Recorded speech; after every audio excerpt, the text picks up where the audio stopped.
It's Monday night, and you know what that means. A brand new episode of the Tin and J-Man Show streaming live on the ISC Sports Network, the Tin and J-Man Show Facebook page, and the ISC Sports Network Twitter page. It's episode 324. It's the last episode of January. It's the first episode for Josh the J-Man month of being a 31-year-old. J-Man, how's it going? How was your birthday? Birthday was really good. Really good. For Christmas, my fiance Megan got me a Pit Boss pellet grill. So about every single gift I got for my birthday was for the smoker. Got a cookbook, got a meat thermometer that hooks up right to my phone. I got a cover. I got a fridge magnet that tells me cooking times for every meat you can think of. I got barbecue sauce. It was amazing. Gonna break when's that the thing out barbecue? Super When's Bowl. the cookout? When's the Super Bowl? Super Bowl. Yep. Planning on doing some burn-ins. Everybody go to J-Man's for the Super Bowl. That's what I'm hearing. Yeah. Pile in. Pile in. Well, I'm fired up for tonight's show. We got a lot to talk about. We got NFL Conference Championships, some coaching news, which there's really not a ton of coaching movement going on, and then a ton of Big Ten hoops and college hoops action going on. So let's get right into it. Do you have a birdie or bogey question for me tonight? I do. Wednesday night, last Wednesday, the 25th of January, against the Utah Jazz, Damian Lillard became the fourth player in NBA history to record 60 points on 70% field goal shooting in a game. What other three players have done this? Oh gosh, just give me a bogey now. Two for a bird. Two of the three for a birdie. No pars this week. Okay, that's fair. Yeah, trying to build your stroke lead to 2 strokes. I see how it is. You have a pretty good chance to get one. You should get one pretty easily. That's a kiss of death right there, though. That's why I don't want to give you a par for it. But Birdie Bogey is brought to you by, I almost said Noble Gnome LLC. It is brought to you by Arlington Public House. I do not have Facebook pulled up to read off any specials they have. Do you have a special menu? I've got it up. I'm getting it up right now. I know they had, of course, their pork chop over the weekend was a special, which it looked like a tomahawk steak, the thickness of that thing. Arlington Public House has upscale cuisine and cocktails with a casual atmosphere. The Monday night special tonight, ooh, this sounds good. Prime rib sandwich. Delicious, juicy prime rib topped with caramelized onions, provolone cheese, banana peppers, horseradish cream sauce, and a cup of au jus. I think that was it last night as well, or last Monday as well. It was. Must went over well. And the reason I said the pork chop over the weekend looked like a tomahawk steak was because it was a tomahawk pork chop. It was a 14 ounce. Not going to get cheated there. So I've actually never had one of their pork chops, but it's about their most recommended thing. So I could mess up a pork chop right about now. It looks delicious. I could too. Big fan. Yes. Get your veggies. Get your veggies along with your meat. Get your meat and veggies.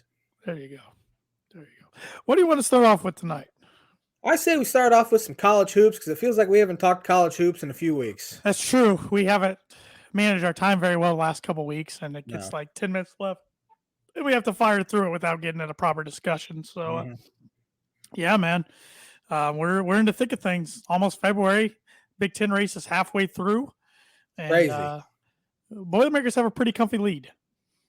Yeah, what is it? 3 games or 2 games? It's 2 games over Northwestern right now. It's like 10 games. But I think they could I don't know. I was looking at it like, I think they could lose 2 or 3 games and still be in pretty good shape.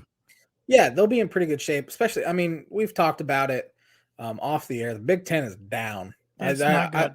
I think we can comfortably say it's down. And I even said, I think there's 3 legitimate teams that have a shot to get to the second weekend. And other than that, though, I don't see it from about anyone else. And even 2 of those teams haven't really looked that good. I mean, one team struggled in December, early January. Both teams really did, Indiana and Illinois. And both have kind of started to hit their stride a little bit. But Purdue is head and shoulders above about everyone else right now in the conference, for sure. It was interesting today. I was listening to 107.5, The Fan down in Indianapolis. And they had Bob Kravitz on, who used to write for an Indy Star, he now writes for The Athletic. And they were talking about the IU Purdue game coming up on Saturday. And he was saying he still thought Matt Painter's, out of last year and this year's team, he thought last year's team was Painter's better chance of making the Final Four. It's hard to really disagree with him on that one, mainly because you had the superstar talent in Ivy. You had Travion Williams. I mean, Edey's been unbelievable. He's clear National Player of the Year, clear Big Ten, obviously Big Ten Player of the Year if he's going to win National Player of the Year. He is so much better now than he was last year. But still, I know Braden Smith and Fletcher Lawyer have looked unbelievable for freshmen, but they're still freshmen. And I think at least I am, and I probably a lot of even Purdue fans are kind of waiting for that freshman wall to kind of hit. It hasn't hit yet. So that's a thing you're going to have to be weary of. And again, it might not hit. They might just be playing like vets, which they have so far. But I probably agree with Kravitz that especially, I mean, they got to play St. Peter's in the Sweet 16, and we know how that happened, what happened with that. But I have a hard time disagreeing with Kravitz, although this team seems like more of a team because last year it could be Ivy jacking shots up 30 times a game. And I don't know how much of an actual team they were last year. This team seems more connected. Yeah.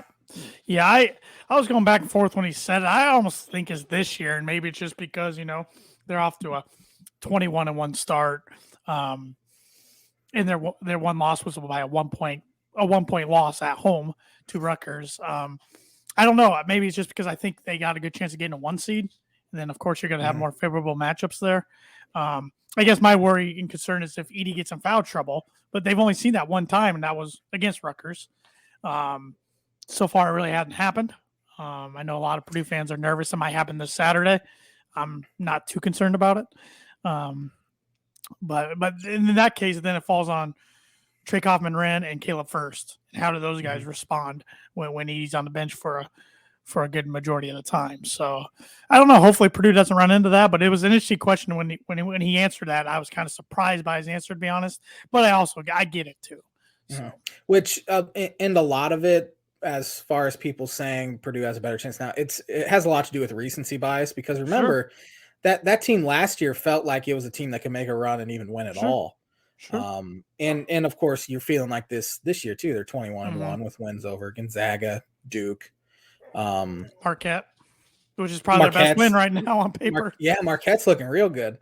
And then of course Big Ten's down, but they still have wins in Michigan State and Michigan. Do they have to go to Iowa? No, they're almost done with their road games. Yeah, they don't have to go to Iowa. They don't have to go to Illinois. Do they have to go to Northwestern? They do go to Northwestern. I will go on record and say Northwestern, cute story. Sounds like you're a little jealous there, J-Man. What do I have to be jealous of there? For one, Lenardi has Illinois as a 5, and I think he has Northwestern as a 10. So not jealous of that. I hate the Northwestern media. Hate them. That's all I have to hear about. It feels like it's awful. And cute story. I will go on record and say they missed the tournament. I think they lose.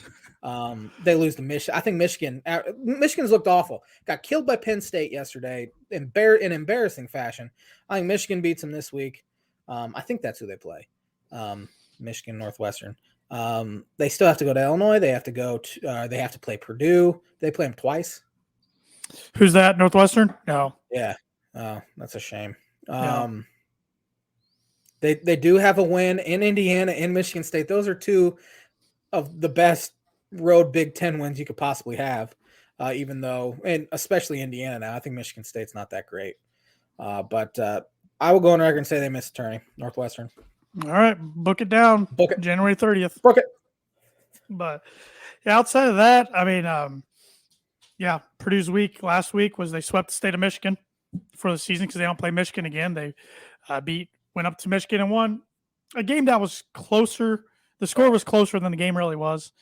Of course, Michigan was missing Jet Howard, one of their better players. But that was a place that's been a house of horrors for Purdue. 1-7 in the last decade up there, including last year that just got throttled I think it was like 85-58 up there or something. I had forgotten about the game until this past week. I was looking at box scores from last year. I'm like, oh my gosh. And then they took care of Sparty pretty easily yesterday at Mackey, which they've really owned Michigan State the past 5-6 years. Kind of flipped because Izzo had a big lead on Painter. Now they're tied for their career head-to-head matchup against each other. And Michigan State, we talked about, they're not the Michigan State they were 4 or 5 years ago. It's just, right. I don't know.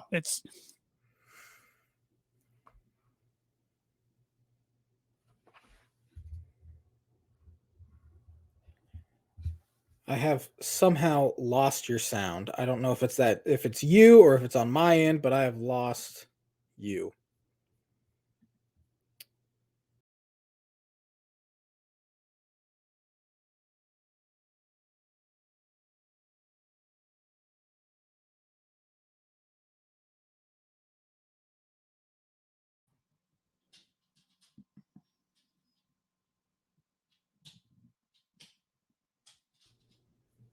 Can you hear me?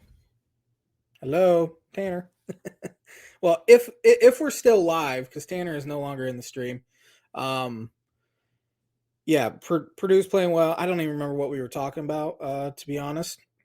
Oh, he was talking about Michigan State. I think the game has passed Michigan, or has passed Tom Izzo by. Let's see here. If Tanner is back. Can you hear me? I can hear you. I can finally hear you. Somehow it just sound stopped. Well, everything went blank on my end. You went away, everything. I don't know. I'm going to switch us here. So we have the correct banner above. There we go. So I don't know. Yeah, I had a router warning pop up. I don't know what's going on. I don't know if it was on my end, on StreamYard end. I don't know. So, like I was saying, technological difficulties. Yes, Michigan State used to be the most physical team in the conference. Now there's other teams in the conference that have caught up to them. Purdue's pretty physical. Rutgers is physical. A couple other Michigan's physical at times, even though their record really doesn't show it. So yeah, I don't know. Michigan State's have to turn around, and really, I'm sick of Tom Izzo. That guy whines more than anybody in post-game press conferences. He never gives compliments, or very rarely gives compliments to the opposition. It's always whining to the referees about something, which he did get technical yesterday at halftime. So good. Yeah. It almost feels like the game's passed Izzo by a little bit. They did win a share of the Big Ten title back in 1920, but then 2021 they snuck into the tournament and lost in a play-in game. Last year, they weren't that great. This year, I think they're going to be scratching and clawing to try to get a decent seed. They might get in, but it might be in that 8, 9, 10 seed line. Izzo did nothing in the transfer portal this year when it was very clear he needed a go-to scorer. Tyson Walker's had his moments. AJ Hogarth's had his moments, but he's a terrible shooter. Joey Hauser hasn't been that great. Since he's been at Michigan State. He's okay. They don't have a big guy. Matty Sissoko's awful. Terrible big guy. Malik Hall can't stay healthy. His name Jordan Akins, something Akins, from Michigan State. He is just okay. Izzo did not build this team very well. He needed probably more help in the transfer portal. He does have is it the top recruit in the nation coming in next year? Xavier Booker, is that his name, from Indianapolis? Yeah, he's not even putting up good stats. So I don't know how he blew up in summer ball pretty much. Yeah, and he hasn't recruited as well as he has in the past. Of course, as we said, Booker's coming in, but it just feels like he's definitely no longer feared, I would say, in the Big Ten. And some coaches have kind of passed him by. Painter's one of them, for sure. Yeah, it doesn't hurt my feelings. Michigan State's my second least favorite college basketball program out there, and it's not even close. I mean, they're not too far away from number one at times for me, but they never will be, but they're not too far away. Beating them is a fun thing. Mackey was rocking yesterday, looked like on TV, and when David Jenkins Jr. hit the buzzer beater right before half, the three-pointer, it was the loudest recorded decibel level in Mackey Arena history. which is Seems like surprising they hit because it's that got about every pretty game. loud. It's got pretty loud at some other points. Yeah. So, and I was surprised to read that today because on TV it was loud, but it didn't. In that moment, it didn't sound like the loudest moment in Mackey history. So, Yeah. CBS and ESPN both kind of put buffers in there, so it doesn't like that's bust true. your speakers on your TV. So That makes that's sense. probably why. That makes sense. I've been at some very loud Mackey Arena games to the point where my ears hurt. It's usually on the when Illinois blows a 15 to 20 point lead there, which it seems like they've done quite a bit, is when I've heard it stupid loud. But I mean, Mackey is probably, I don't know if it's the loudest arena in college basketball. It's the loudest in the Big Ten. Yeah, I would agree. I mean, I've been to Assembly Hall. Of course, it gets loud there. I've been to Chrysler Arena before the renovations. I've been to what was Value City. I don't know what it's called now. That place was not loud at all, and that was the number 1 team against the number 10 team at the time in the country. But one of these days, I'll get to all the Big Ten venues, but just take a little while. It's on my bucket list, though. So, Yes, but good week for my Boilermakers. Good week for your Illini. Mm-hmm. Yeah, Ohio State's struggling. Illinois took care of business, and then Wisconsin's also struggling. Illinois took care of business. I don't care how bad Wisconsin is. You never like playing there. No. But since 1999, there are only 3 schools, 3 teams to win 6 in a row against Wisconsin. Michigan State won 8 in a row from 99 to 2001. Michigan State won 8 in a row from 2016 to 2020. Illinois has now won 6 in a row, 2020 to 2023. So Brad Underwood kind of has Greg Gard's number as of right now. And even during that game, Illinois got up 12 in the second half. Wisconsin went on a 15-2 run to take the lead. Even after that 15-2 run, it didn't feel like Illinois was going to lose that game. Illinois followed it up with a 19-2 run. So they have the best 2-point field goal percentage defense in the Big Ten. Defense is playing well. Offense will have moments where they'll turn it over 6 times in 8 possessions, jack up an air ball 3. But defense wins, especially in Big Ten play. They're going to have to score some more points here coming into the NCAA tournament. But 1-6-7 feels like everyone's kind of learned their role a little bit, especially after Sky Clark left. They're kind of settling into their roles, getting good contributions. Matt Meyer's been their MVP this month, averaging 16 points a game. I think had 26 on Saturday. So he's playing the best ball of his career so far. Jaden Epps has just been has been huge at the point guard spot, especially after losing Clark. He has only turned the ball over 4 times in his last 141 minutes. So for a freshman to be able to do that while averaging 10 points a game is pretty incredible. Need more out of Coleman Hawkins. Coleman Hawkins, if he starts playing well, can take them to an entirely higher level. And if RJ Melendez starts knocking in some shots, that will help as well. But as of right now, I feel pretty good. There'll be some games where they're frustrating, and then there'll be some games where I can't believe they won that one. But their schedule sets up pretty favorably to be fighting for and probably getting another top 4 seed in the Big Ten tournament. I was surprised they weren't ranked today. I'm kind of okay with it. Kind of fly under the radar. It's okay with me. They'd be 28th if they're right behind Missouri and College of Charleston. The rankings are so stupid because on a neutral court, Illinois would be double-digit favorites against College of Charleston, and they're ranked ahead of them. Who else is in it?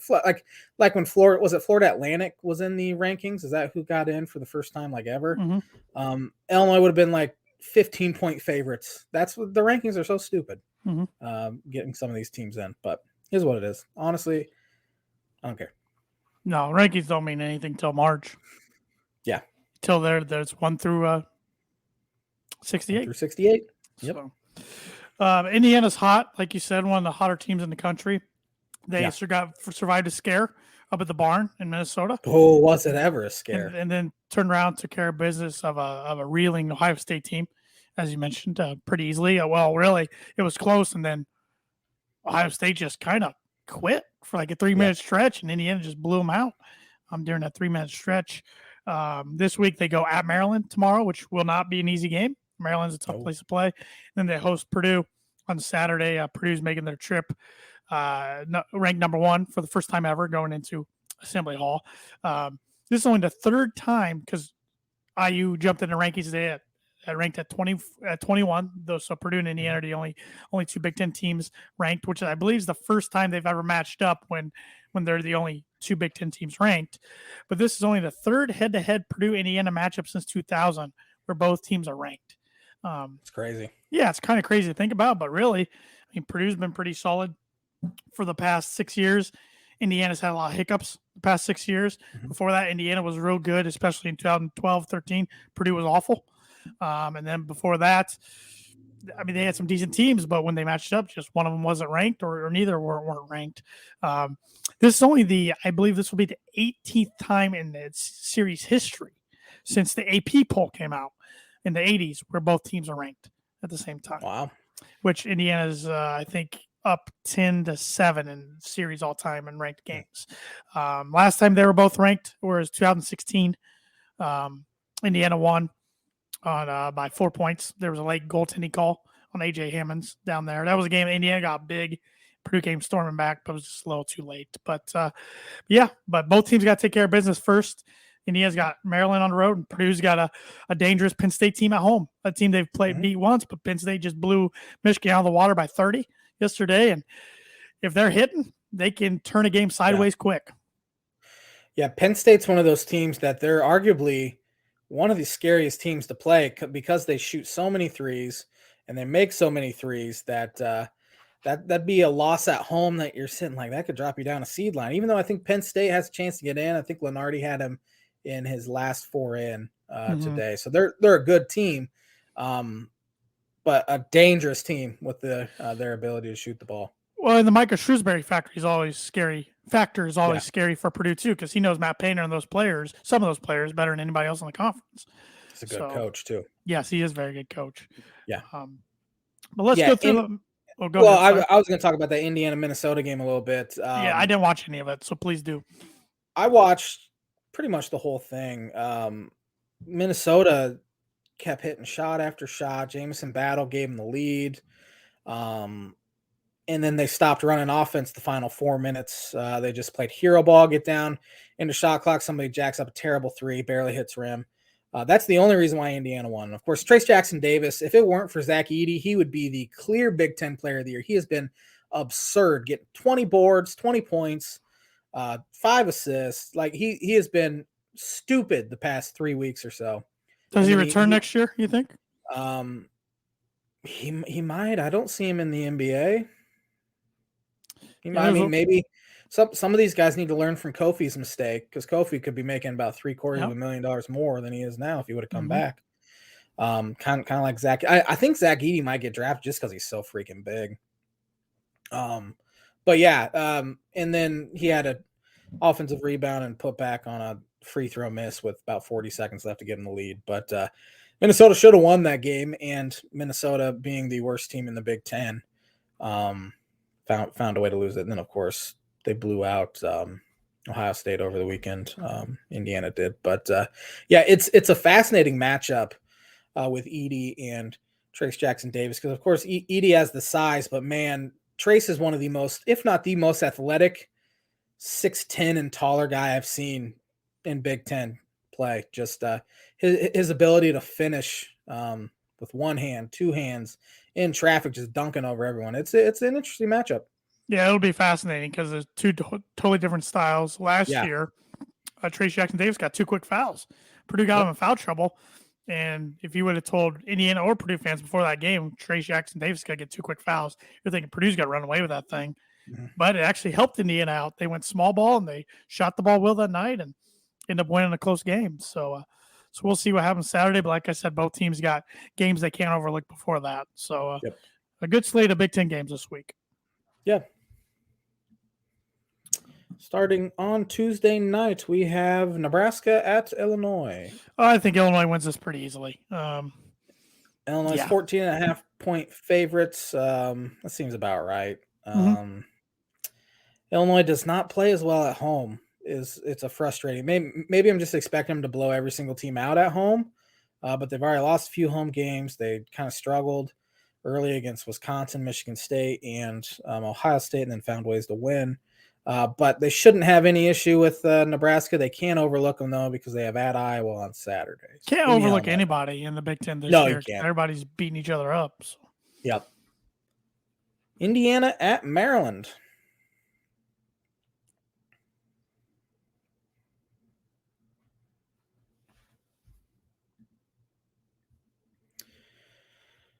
I think Tanner froze again. I am taking Indiana on the road. Maryland's 3-point favorites there. That's a fascinating matchup as well. But Maryland's kind of struggled here a little bit. They did have a big home win against Wisconsin last week. But give me Indiana on the road. Northwestern it's Iowa. Northwestern plays. Let's see here. I got some text messages. Tanner has lost internet, he told me. Northwestern at Iowa. Iowa 6.5-point favorites. Both teams need it. Northwestern's hanging on there. I think Lenardi had him as a 9 or 10 today. Give me Iowa at home, though. I just think Iowa's offense is going to be too much. Again, Northwestern's been a nice story for those guys in Evanston, but I still don't. I'll believe it when I see it when it comes to Northwestern. Is Tanner back? Yes. There he is. I'm using a different computer tonight, and I used this computer on a podcast last week, had no issue, and this time it completely kicked me off, said no internet, and then it somehow fired back. So I don't know if there's internet problems going on outside somewhere in the neighborhood. I have no idea what's going on, but hope I can get through the rest of the show. Who you taking, Indiana or Maryland? I'm actually taking Maryland. I don't know why. Something just tells me maybe IU's going to overlook them, even though Maryland's only lost, I think, one home game this year, if that. I think they lost killed by UCLA. Okay, maybe that was the one. Have they lost any conference home games? I don't know. But either way, it's a tough place to play, and I don't know. I think it'll be a close game. Definitely wouldn't shock me if IU gets to win, but I think Maryland gets them for some reason. I took Indiana. Okay. Northwestern at Iowa. Interesting matchup. I'll take the Hawkeyes at home, though. Yeah, I'll take the Hawkeyes as well. Patrick McCaffrey's back. Hawks put up 90 points against the best defense in the Big Ten, Rutgers, yesterday. It's a high-powered offense. Mm-hmm. Wednesday night, Penn State at Purdue. Yeah, 6:30. I don't really care for these 6:30s, but I guess that beats the 9 o'clockers. I don't like the 9 o'clockers. I think Purdue wins about an 8-point game. I think it's pretty close. Right. Yeah. You know, a guy that's really come on for Purdue. Sorry to interrupt you. I think there's a little delay on my end, but a guy that's really come on for Purdue lately off the bench is David Jenkins Jr. He's starting to shoot the ball well, and he can add another dimension to their offense when he's shooting it well. Yeah, give me Purdue. 8-point win sounds about 8 to 13-point win. Minnesota at Rutgers. Rutgers. Yeah, Minnesota is a bottom 10 Big Ten team since I've been watching. Wisconsin at Ohio State. Man, both these teams need this one. Yeah, they do. Man, I'm going to take Wisconsin, but it's a coin flip. Straight up coin flip. The metrics still love Ohio State. Like Kim Palm still has them 27th. The net ranking has them at 29th. I just don't see it. I don't see it at all. They're 11-10, 3-8 in the conference. I don't know why the metrics like them so much. With that being said, this is one of the finally I picked Wisconsin to finish like 10th, and I think they're going to finish right around 10th. I think they lose this one pretty handily because I think Ohio State will come out desperate. So should Wisconsin, though. I just don't think Wisconsin has the athletes whatsoever. Michigan at Northwestern. I'm going to take Northwestern. This one at home. Michigan should be desperate as well. and they should be embarrassed for how they fared yesterday, getting down 30-something in the second half. Again, I think Northwestern is an okay team. I don't think they're that great. Give me Michigan. And we both had Michigan, the top 3 of the Big Ten. Yeah. And they got to be one of the more underwhelming teams in the country. That's the Juwan Howard way. Same thing happened last year. He's not that good a coach. No, he's not. Michigan State at Rutgers. Michigan State needs this one. I don't see him getting it. Give me Rutgers at home. Tough place to play, and I think Rutgers is going to be ticked off after losing to Iowa this whole week. So, completely agree. Give me Rutgers. Illinois at Iowa. Game of the day on Saturday. Yeah, a little rivalry here that sparked the last couple of years, at least. Illinois loses at the buzzer. I'll jump out my second story window. I do think Iowa's going to win. I think Illinois wins Tuesday. They winners of 7 of 8. They're kind of due for another clunker. And Underwood, I think, is only won at Iowa once, and it was last season. So give me Iowa. I think Iowa's starting to click a little bit too. I think it's a coin flip game though, but Iowa probably got some mojo and some momentum going with that probably win. Yeah. I mean, you put up 90 points on Rutgers. That should give you a confidence boost. I feel better about Illinois' defense against Iowa this year than I did last year because, I mean, well, I guess it's kind of the same because Dane's just kind of that slow, prototypical back to the basket guy. But the way their versatility, I think Coleman Hawkins will play the 5 a bunch because he shut Keegan Murray down in Champaign last year, and hopefully he can shut his brother Chris down in Iowa City. Give me Iowa, though, in a close one. Purdue at Indiana. Yeah, I was kind of hoping this would be the college game day, but I should have known better, especially with the Big Ten and ESPN not having their contract going into next year. They picked Duke and Carolina, 2 teams that are unranked right? And not even the best 2 in their conference. Yeah. This is not even the best game in the ACC that day. But whatever. It's ESPN being ESPN. Purdue and Indiana do get the privilege of Dick Vitale being on the call. I don't know if that's a privilege or not. But... Why? Yeah. Give him to the Dukies. Yeah. All he's going to do is talk about Robert Montgomery Knight the whole time. But it worked out well for Purdue last time. It was the day that Robert Montgomery Knight came back. Maybe Bobby will come back and take a swing at Dick Vitale again. That was awkward. That was so awkward. I think Purdue gets it done. It's good. I think it's going to be a good game. That play, especially if both teams win this week beforehand, that play's going to be rocking. But I just think this Purdue team, especially on the road, is just tough this year. I think Purdue gets it done by 5. Tickets as low as $392. Cheap tickets there. Yeah. This will be the J-Man's bucket prediction of the week. Oh boy. I'm gonna help you out a little bit. Give me the Hoosiers at home. I think they get it done. Purdue is overdue for a loss. I know they're a really good team. My mind works in probability, and although Indiana's hot too, but I know you don't want to lose this one. But getting the loss out of the way might not be the worst thing in the world. J-Man's Book of British of the Week brought to you by Indiana Farm Bureau Insurance Agent Travis Watching for Life, Home, Auto, Business, Renters, Workers' Comp, and Farm Insurance. Contact Travis at 219-869-4561. His email is travis.watching@infb.com. And I know a lot of Purdue fans are really nervous. I'm like, ask me again Friday and my tune might change, but right now I'm pretty confident. And I don't know. I'm trying to embrace the new Purdue culture, what I want to be a Purdue culture, and not worrying about when's the shoe going to fall off. Even football and basketball, football's had back-to-back 8-win years. That's really good for Purdue.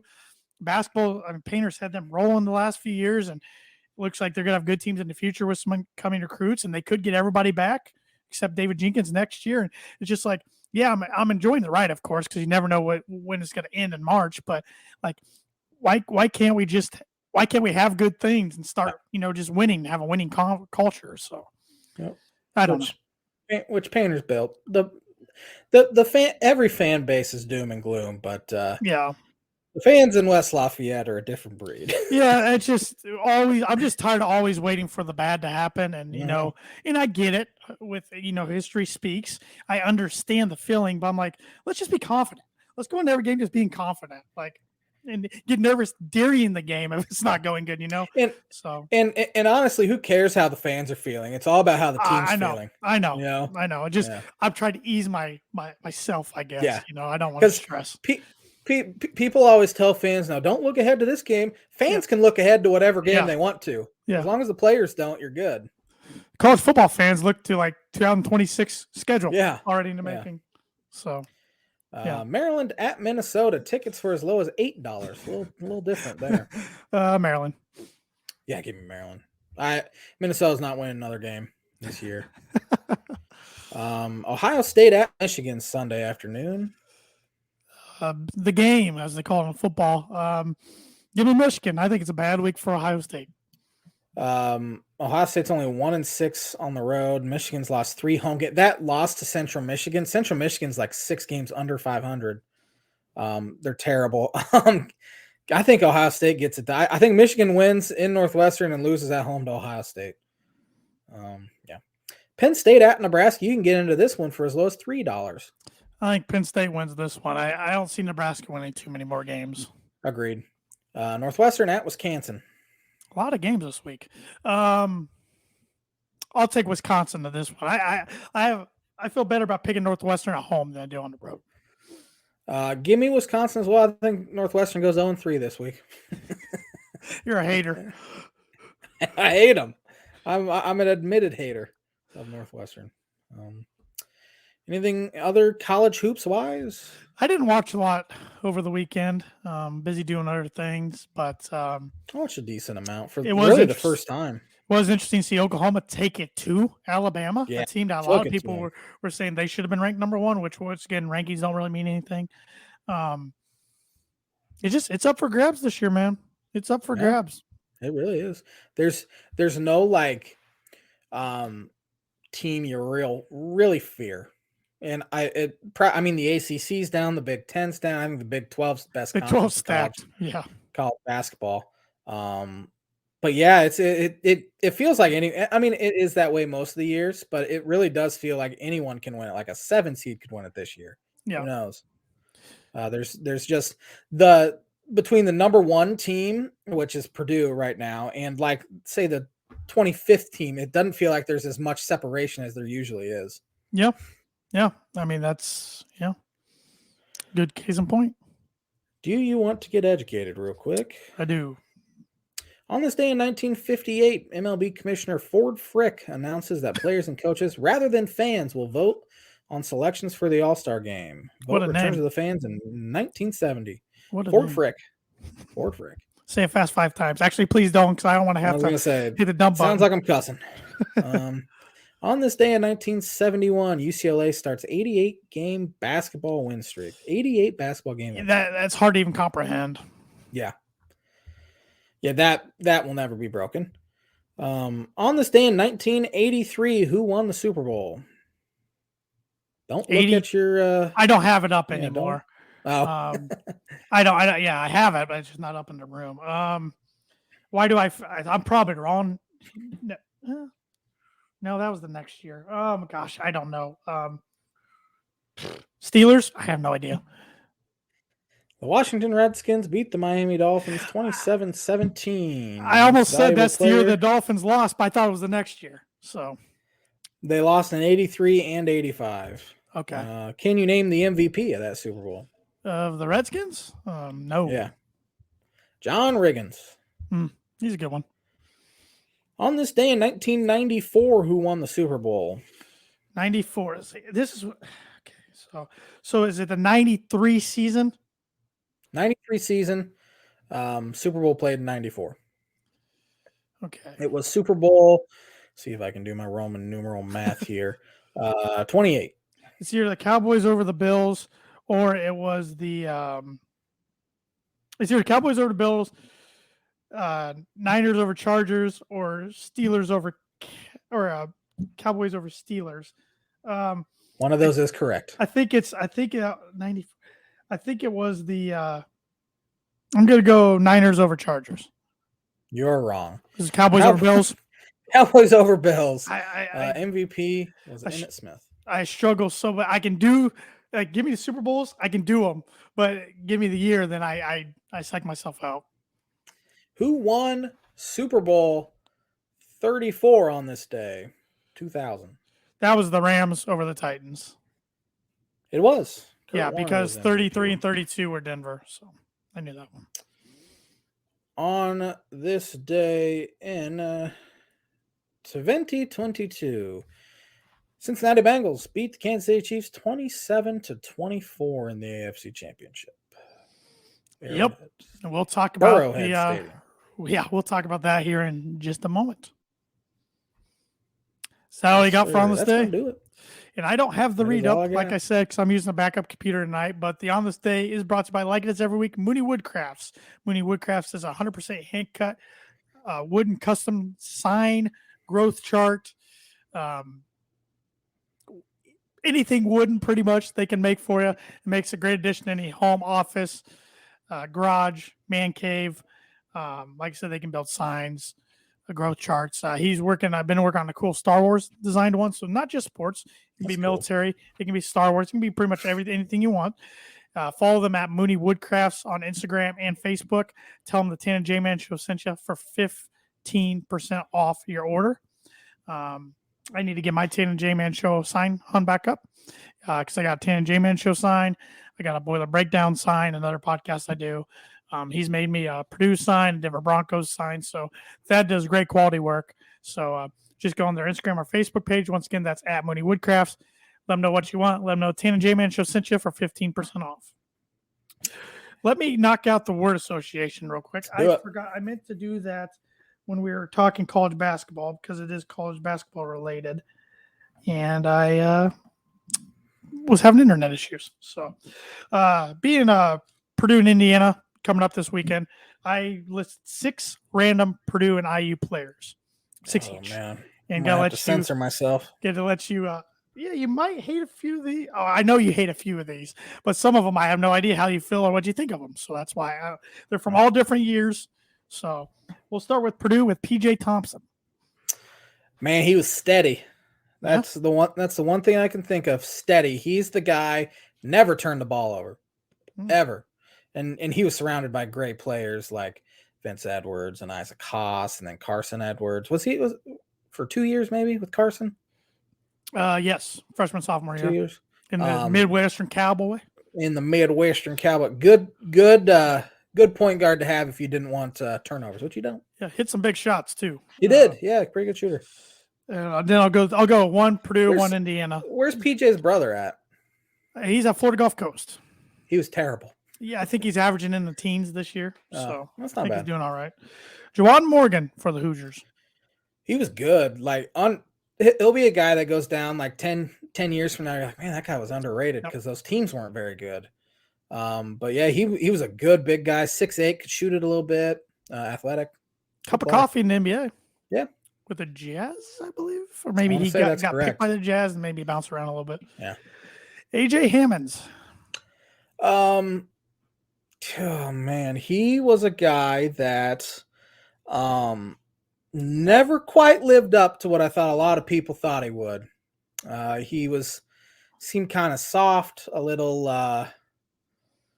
that Little Rock game leaves a bad taste in your mouth. Didn't want the ball the last 5 minutes. Final career game too, wasn't it? Didn't want the ball. Yeah, he did not want the ball. And it seemed like when I think Matt's even been on record saying AJ Hammond's the most talented guy he's ever coached, but he couldn't get out of him. He just didn't seem motivated. He didn't care. I mean, I remember when Indiana came in, Mackey just clobbered him. AJ had 30 points that game though on Cody Zeller. I mean, if he got motivated, he was really hard to stop because he could even shoot. But they couldn't get out of him enough. So another big guy for the Hoosiers on this side, Thomas Bryant. He's having a good NBA career. Hated him. I think a lot of people hate him. Has a DJ Whiteclap. Has a Draymond Green quality about him when he was there. But yeah, he's having a pretty good NBA career. some of these upcoming guys on Purdue might not remember as much their early Painter teams, but maybe you will. Because I know you were following Illinois pretty heavily by then. Yeah. Illinois was good on Final Four I know runs, the early Painter teams more than I do the late Katie teams. Yeah. One of these guys, or I don't know if he ever floats. He actually might have been a Painter guy the whole way. Marcus Green. I don't remember much about him. He kind of came off the bench, didn't he? Yeah, he was a role player, like an eighth man. What I thought. Yeah. I mean, he could get going at times. He had some memorable games. I think he had a big game against Ohio State on his senior day. I think it was he and somebody else, but the other guy was a walk-on. I don't remember who it was, so it was kind of like his day. Yeah, but seemed like a good guy. You never heard anything bad about him. Decent bench player. For the Hoosiers, Rob Finney. I think he's at Cincinnati now. Yes, isn't he? He's averaging like nothing. 3 points a game. 3 points a game. Yeah. Something like that. That was one. I don't think you were necessarily upset, but I know a lot of Purdue fans were upset that he chose Indiana because he's from West Lafayette. Not that great. And he had his career moment against Purdue last year, hitting that He did 3-pointer that got him the win, and then they rushed the court. So, Gordon Watt for Purdue. You remember him at all? Gordon, I do a little bit. Was he the one that ended up at Houston Baptist? Yes, because he had a DUI and Painter kicked him off the team. Yes. He was athletic though. He was like a 6'7" post guy. Yeah, he was a freak. Yeah, I remember him. Because he would have been on that team with the Baby Boilers, but because that would have been his second year, but then he got in trouble. But Will Sheehy. I don't hate him as much now as I used to. Used to despise the man. And I think you have reason to hate him more for the whole. I flexed him. Yeah. Never really did a whole lot against Illinois, if I remember correctly. Got a tech in Illinois in that game they came back that Tyler Griffey ended up hitting the buzzer beater. I think it was the first half tech, so it didn't mean a whole lot. But don't hate him as much as I used to. Eric Hunter Jr. He's at Butler now, correct? Yeah, not doing too much. Yeah, I wonder. I'm sure Painter was okay if that he just kind of left on his own. But I bet Hunter's like, man, could be on the number one team in the country right now. You know, I'd rather have Braden Smith. Oh yeah, for sure. Jordan Holes. Jordy, we watched him in high school. 4A state championship game for Bloomington South. Good shooter, was kind of the first class that kind of started to turn things around there in Indiana after the Kelvin Sampson sanctions with Tom Crean there. And good shooter. He's a kind of guy that you think about, like, I don't know if he would see the court that much these days. Back then, 2009 through 2013 was a different game than it is now. Yeah. And then and it was Gus Johnson's favorite player, of course. Yeah. And then last one for Purdue, DJ Bird. DJ Bird. I'll never forget him traveling, sliding across the court. On his knees, slid about 40 feet. He slid from about half court all the way to the end line, it felt like. He felt he was on some bad Purdue teams at the end of his career. So I look back on him fondly. And last one, Derek Elston.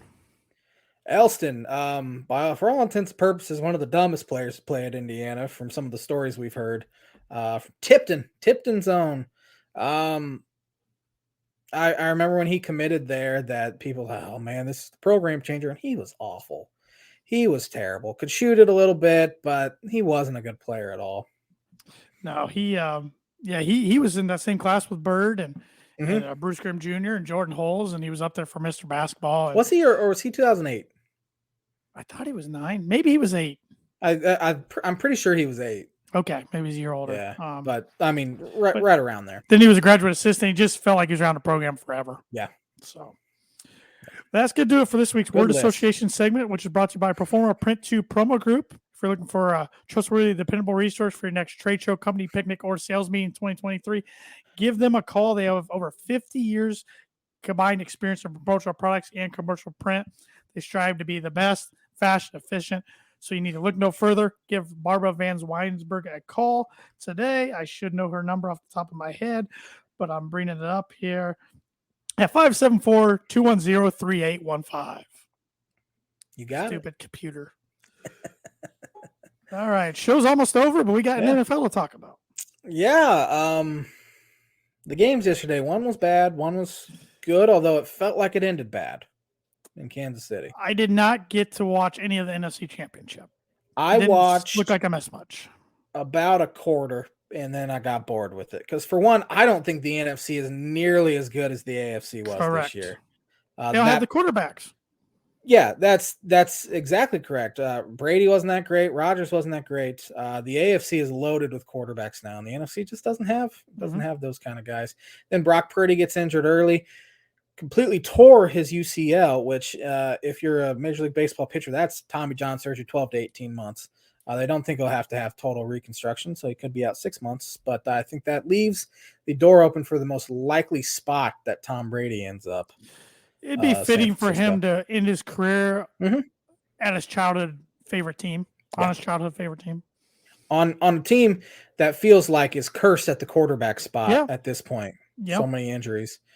They had to play Josh Johnson, who'd been around for 15 years, it feels like, as a backup. He was on Denver in the preseason, and then they chose Brett Rippon over him for the backup. Yeah. And even if Purdy plays, I don't think San Francisco had much of a shot. Jalen Hurts didn't have to do anything yesterday. He is one of, I think I read 8 guys that led a team to the Super Bowl by throwing for less than 6 first downs. Peyton Manning's actually one of them. He was the only other guy. Rex Grossman, I think, was on there twice. Twice. Joe Flacco, he would have been on there once. Well, no, like in a playoff. Oh, playoff game. Okay. For a team that went to the Super Bowl. I gotcha. Yeah. I think he did it back-to-back weeks. But he didn't have to do much. They didn't even run the ball that well, and they still scored 31, 38 points, whatever it was. So it was kind of a snoozer. Yeah, Bird's going back to the Super Bowl. Second time in 6 or 7 years. Yeah. It's 2 teams that have been very recently. Think about Philadelphia. Their management has really done a good job. They won a Super Bowl, rebuilt because they struggled to rebuild. Now they're back to another one. Yeah. So pretty good. Yeah, Howie Roseman knows what he's doing. That trade for A.J. Brown completely changed the trajectory of the franchise. Yep. Hurts had the best year of his career so far. Ran the ball well. Devontae Smith looks like a star, too, at the wide receiver spot. They had 71 sacks as a team, too, which is one of the most ever. And they got good O-line play. Jason Kelsey, Lane Johnson, all those guys. Yeah. Mm-hmm. Then on the AFC, like you said, good game. Mm-hmm. Not the result I think most of the country was hoping for. At least the ones who have Kansas City fatigue. But for the third time in 5 years, Chiefs are going back to the Super Bowl. Yeah. All the talk all week was about Cincinnati, that you just felt like Kansas City was going to beat them. I personally thought Kansas City was going to end up blowing them out because of all the talk. Because they were being cocky. Yeah, they're being cocky, calling it Burrowhead, all that. Mm-hmm. Doing that sort of stuff never helps you, ever. Nope. Ever. Nope. I know Pat Mahomes was playing on a bum ankle, which he played the last Super Bowl a little banged up as well. So he'll have 2 weeks to kind of heal that, but I didn't think he looked that great yesterday. They don't really run the ball that well or even try to run at this point. There were some unfortunate calls that went against Cincinnati. Yes. They blew a play dead after the play had already been completed to replay third down. They end up picking up the first down on a penalty, end up not costing anything. But then the Sky Moore punt return, clear block in the back. That was not called. Chiefs end up at the 50. And then that was a roughing the passer. Like, you'll get that called every single time. I felt bad for that Joseph Osai there. Because for one, CBS continues to just, when a guy's crying, just continue to shove the camera in his face. Does the guy no favors. It sucked that it had to end that way for Cincinnati. But I think they've proven they'll be back year after year after year. I still felt like if they win overtime, Kansas City was going to find a way to win. Yeah, I agree. It'll be interesting to see if Cincinnati has their offensive defensive coordinator still intact next year. They're both getting head coaching interviews, so we'll see. Yeah, Coach Lou, I think Arizona. Yeah, Arizona is Thursday. Or is it today? So was it today, and then they're doing Callahan later? Okay. there's a lot of Dolphins ties in that coaching staff because head coach Zach Taylor, Mike Sherman's son-in-law, he was Dolphins quarterback coach when Joe Philbin was head coach. Mike Sherman was OC, and then Philbin gets fired, and Campbell promotes Zach Taylor to offensive coordinator, and he promoted Coach Lou Anarumu, or whatever his name is, to DC. And then they both end up going to a Super Bowl last year, and it just proves that the Dolphins are a trash organization. Yep. Yeah. It's. Sorry, I am having a lot of noise in my headphones tonight, so it's hard to concentrate. But yeah, it's the Coaching Carousel is going really slow.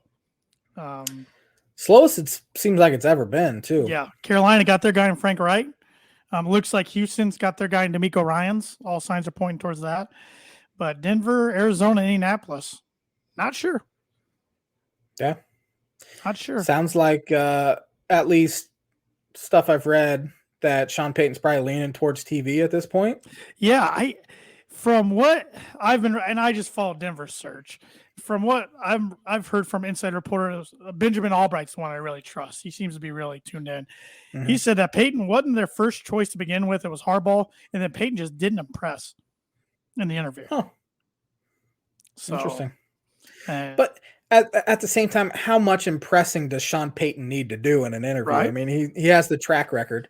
And honestly, you have two jobs there in Denver and Arizona where you're saddled to a quarterback for years now, and that's probably deterring.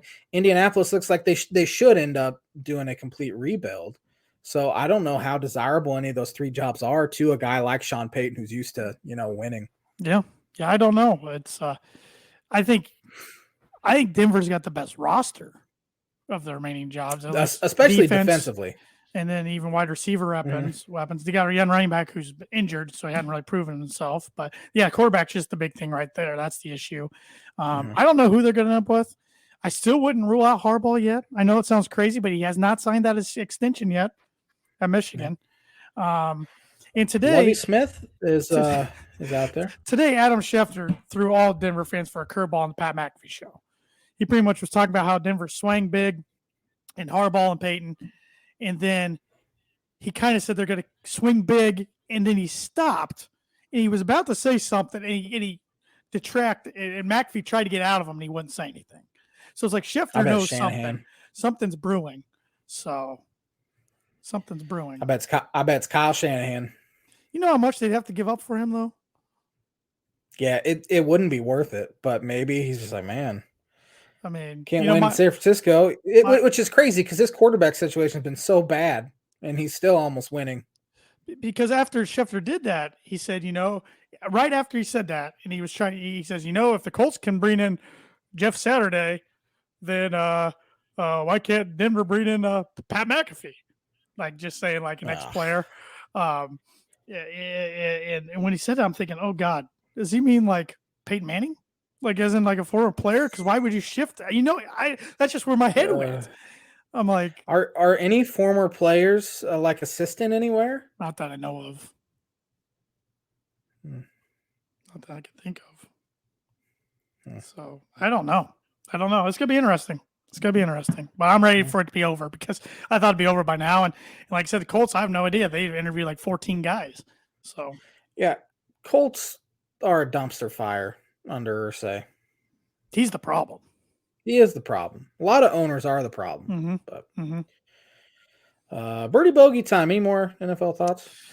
Oh, I'm sure I do, but we're running out of time. And I honestly don't remember the Birdie or Bogey question. I remember something about a lot of points. So this is not going to go good. Damian Lillard became the fourth player in NBA history to record 60 points on 70% field goal percentage in a game. He joins what three players to have done this? 60 points on 70% field goal. Well, I know one big guy scored a lot of points one game. So I got to go Wilt Chamberlain. Wilt is one of them. David Robinson. Nope, close. Yeah, one more guess for a birdie. I thought for sure because he's a big guy who scored. He scored a bunch one game. Close.